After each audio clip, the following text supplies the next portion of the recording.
Cześć, siemanko, spróbujemy go odpalić. Jest z -4. Nie wiem kompletnie, czy będzie miał prąd.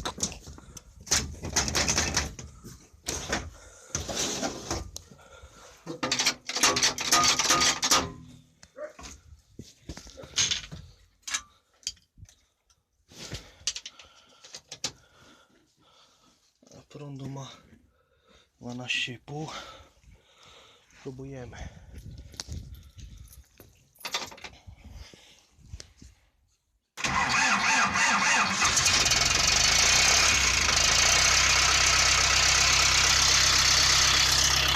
To jest zagada, jest dobrze.